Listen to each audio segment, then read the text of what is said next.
नमस्कार फ्रेंड्स, आम सोनाली दास चैनल रे आपन को स्वागत। एही चैनल रो प्रत्येक video fully educational and knowledgeable.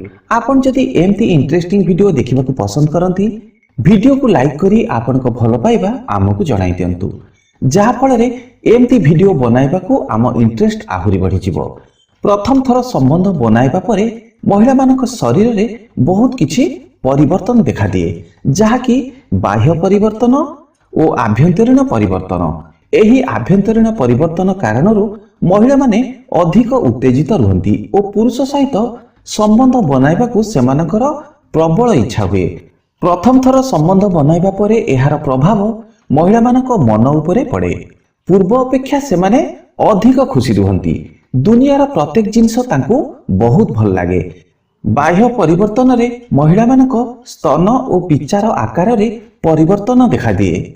एक स्टडी अनुसार जना जाइछि जे प्रथम थर शारीरिक संबंध बनाइबा द्वारा महिला मानकर स्तन ओ पिचार आकार ओ गठन रे पूर्व अपेक्षा 25% अधिक बड़ हो जाए। शरीर को सुस्थ रखिबा पई संबंध बनाइबा निहाती जरूरी। जो माने प्रतिदिन संबंध बनाती सेमानकर मानसिक अवस्था भल रहे, तांको दिमाग सकारात्मक रूप रे कार्य करिथाए। एहा द्वारा महिला मानक आत्मविश्वास वृद्धि हुए।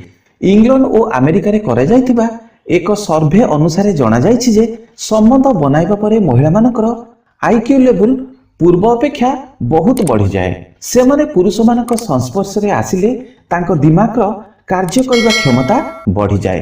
प्रथम थर शारीरिक संबंध बनाइबा परे महिला मानक प्राकृतिक रूप रे परिवर्तन आसे, जहा फल रे तांको चालिबा तरीका उपरे मध्य प्रभाव पड़िथाए। संबंध बनाइबा परे महिला मानक शारीरिक गठन रे बहुत किछि परिवर्तन देखा दिए। साधारणतः देखा जाइछि जे प्रथम थर संबंध बनाइबा परे महिला मानकर ओजन बढ़िबा आरंभ हो जाए।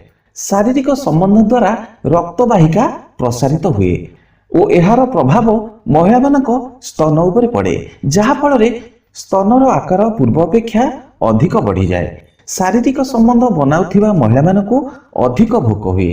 एहा तांको ओजन बढ़िबारे सहाय्य करे। बेले बेले देखा जाइछि जे प्रथम थर संबंध बनाउथिबा महिला मानकर मासिक धर्म विलंबरे घटिथाए।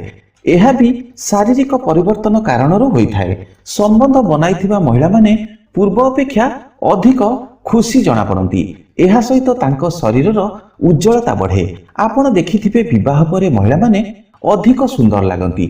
वास्तव में शारीरिक संबंध बनाइबा द्वारा महिला मानक शरीरर उज्जवलता और सुंदरता बहुत बढ़ी जाए।